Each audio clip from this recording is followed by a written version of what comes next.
What's up, people? I'm Shaggy, the Opinionated Hippie, continuing my deep dive into Neil Young's official, normal, straight-ahead studio catalog, the sort of the main studio albums that he released.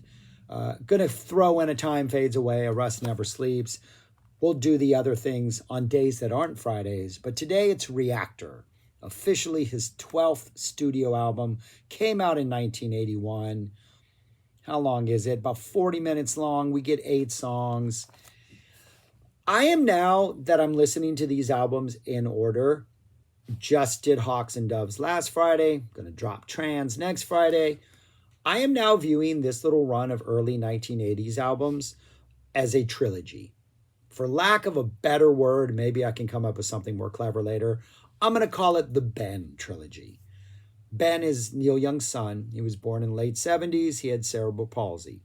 When he was born, Neil did what any caring, concerned parent would do, and he devoted a lot of his time and energy to working with his son, working with doctors, helping Ben cope with having cerebral palsy as he grew up, finding ways to communicate with his son. And it took a toll on Neil Young's. Obviously, if you're a parent and you're working overtime to help your son have a better life, it's going to take a toll on you. And the first album in the trilogy was Hawks and Doves. A lot of those songs had been recorded previously but never released. He culled some of the stuff that he went in and recorded some pretty short, kind of tossed off country songs, this weird reactionary lyrics all of a sudden, or maybe playing a character that was reactionary. It wasn't clear. And it felt like a half-baked album. For the first time in Neil's career, something was released that just seemed kind of tossed off. Then we get this one, the second one in the trilogy. And this one also kind of feels tossed off, but in a different way. In a way in which Neil's like, I have a job as a rock star. I have this gift. I can go record music.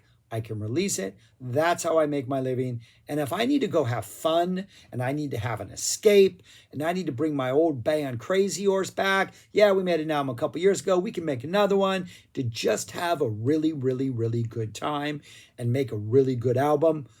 I'm going to do that. And that's kind of what Reactor is.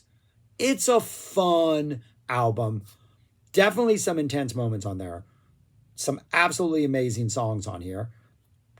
One really indulgent song, couple songs, but it's a fun vibe. And it feels like this is the phase in Neil's career as a parent in which he's like, I'm kind of getting a handle of this stuff. I understand the time, the effort, but now I have this escape. I have this way to let off the energy, to let off steam. Don't need to even write about my own life. I can write about what it's like to be a rock and roll star, or make up characters called Surfer Joe and Mo the Sleaze. I can be a little indulgent. I can drop a 9-minute Crazy Horse jam on here in which I just yell the same 2 phrases over and over again. I'm going to have a good time. I hope people want to join me. The other thing that's key to understanding this album, for me, is part of Neil learning to help his son involved a lot of repetition. Anytime, as a teacher, I understand this. If you're trying to help anybody learn, if you're trying to help people with special needs learn, repetition is key. Predictability is key. Patterns are key. And so a lot of this music, Neil's approach to this music was, let's come up with a groove or a riff and just ride it into the ground for 3 or 4 minutes. The repetition is key. That's what I'm experiencing in my other part of my life. I'm going to channel some of that repetition through this music. It's not ridiculously repetitive, but if you kind of as you listen to the songs over and over again, you do realize we're just kind of locked into almost this Bob Dylan type structure of groove with different verses laid over it, though it's a little more diversified than that. But that was part of the understanding of Neil going into this, is taking this repetition in the rest of his life and infusing it in his music. 8 songs, kind of indulgent, kind of playful. Couple of the ones early on have just some backing vocals or some weird little things that are okay, that's a little too much, but you kind of get used to it after a while and you see the fun in it. Opens up with this awesome song called Opera Star. Great rock pop energy, This is Crazy Horse being like a rock band with like some pop sort of melodies in there, just a little more, not as heavy and grungy as like the 70s stuff, leaning into more like a mainstream rock pop energy, but with that Neil twist. There's this ha ha ha ha ha ha ha part in the Opera Star that I don't like, these backing vocals. The rest of the song I think is pretty fun. You're born to rock, you're never going to be an opera star. Might be about himself. Character-driven lyrics, fun opener. Surfer Joe and Mo the Sleaze, kind of the same, high energy, rock part, rock pop, some great guitar licks throughout this whole thing. Another one that is very character-driven lyrics, like telling a story about Surfer Joe and Mo the Sleaze. There's some repetition of lyrics in here. If you go back through Neil's catalog and look at a lot of his songs, not a lot of repetition of lyrics. Like a lot of songs don't have choruses, it seems. This one's a little more repetitive. My least favorite song on the album, 9+ minutes of a song called T-Bone. This was a jam. The story behind this is they went into the studio to record a song. I think they had one left. They finished early. They decided to jam. Once they started jamming, they started recording it. So you notice it kind of comes in on like the back end of a chord. And then for this jam, which is pretty, they just lock it into ID and write it for 9 minutes. Neil says over and over again, got mashed potatoes, ain't got no T-bone. That's it. Those are the lyrics. Great lyrics that fit every single economic depression we've ever had here in the United States. Currently going through one here in 2025. Probably about to dive into another one as administrations change and the incoming one doesn't seem to have an actual plan on how to handle the economy. So we're all going to be singing got mashed potatoes, ain't got no T-bone in the next couple months, the next couple years. Maybe I will like the 9.5 minutes of repetitive music. There's some great guitar playing in there. There's some nice licks by Neil. It's got a good energy, but it could have been edited down. It did not need to be 9.5 minutes, but here is where working with his son and that repetition, I think applies obviously more than on any other song because it is 9.5 minutes of kind of the same thing. Side A, first half of the album closes out with Get Back on It, kind of a jauntier, almost like retro rock type vibe about getting back on the road. We get a General Custer and General Lee reference. They're both losers in this. It was too late for both of them. So maybe after his weird reactionary lyrics from Hawks and Doves, he then took two right-wing reactionary heroes and sort of said, hey, it's too late for you. And maybe he's moving on past them already. Maybe he was looking to embracing them at some point, then wrote a lyric saying, nope, not going to do that. I don't know where I was with that. But I really don't know what to make of those lyrics other than two people who lost in battles. So that's side A. Side B is a little bit stronger. The opening track on that, which is the 5th song on the CD, Southern Pacific, is awesome. It's a song about trains. Neil got really into trains in the 80s. I think he even worked with the Lionel Train Company to develop a train or to develop some kind of like switch for toy trains or something like that. So he really got into toy trains at one point. This is a great song. It's about an aging conductor who's being told like, hey, you got to retire because you're too old. He would play this live a lot in the 80s. There's a live version on that release that came out about 10 years ago from like the 83, 84 band, or that band that he had in this era whose name escapes me. The live versions of this are fantastic. We'll get to that. Might get to that next week since I'm now reviewing this album and want to get the live stuff as close to these albums as possible. Great live versions. Song called Motor City, wondering whatever happened in Detroit. Simpler retro rock type vibe. It's got an upbeat guitar-driven energy. It's about the auto industry. He says Datsun instead of Datsun. Somebody driving my Datsun. There's too many Datsuns. Don't know.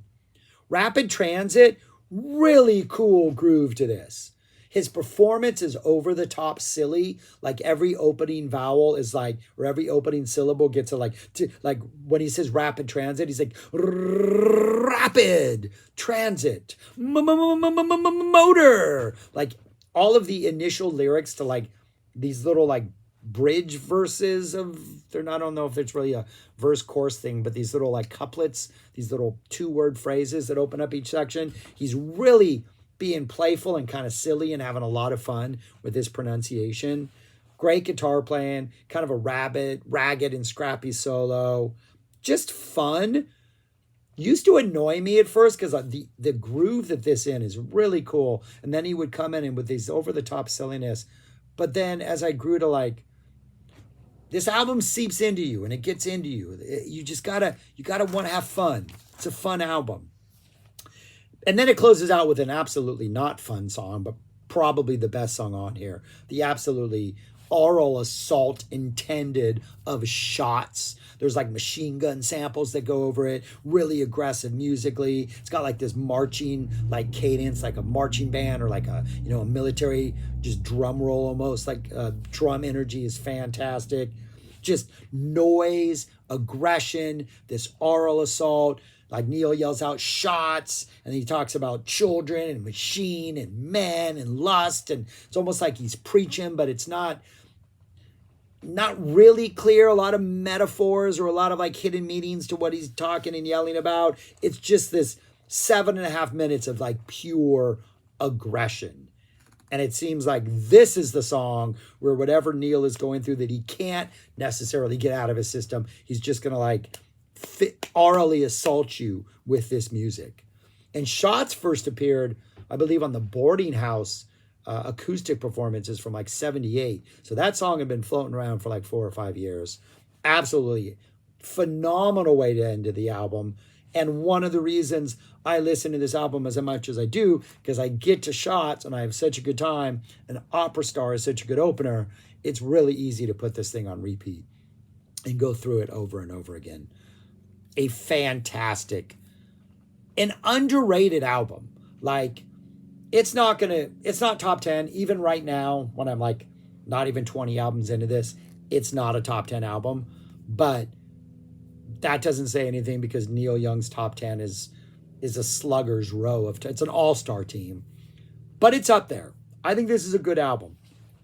As rough as his reputation in the 80s is, this is fun. Yeah, he's not breaking any new ground. He's not doing anything he hadn't done before other than maybe being sillier. 4 pretty fantastic songs. Opera Star, Surfer Joe, maybe 3 and 4. Southern Pacific, Shots, amazing. And the other 4 aren't bad. T-Bone, kind of annoying, goes on too long, but I know people who like it. Where would I rank the songs? We'll do the songs first today because I have the list ready. That's what the song ranking looks like for this. Shots is my favorite. Love the energy, the aggression, the musical kind of violence that this sort of evokes. Southern Pacific, those first 4 that I talked about, fantastic. Then Rapid Transit, just because of that beat. And after you get used to the silliness of the vocals, that becomes just part of the pleasure of the song. Get Back on It, Motor City, and then T-Bone, just a little too annoying for me. But that would be my 8th favorite. And then as far as where I would put the album, like I said, it's not top 10, but I have it 11. Have it below American Stars and Bars.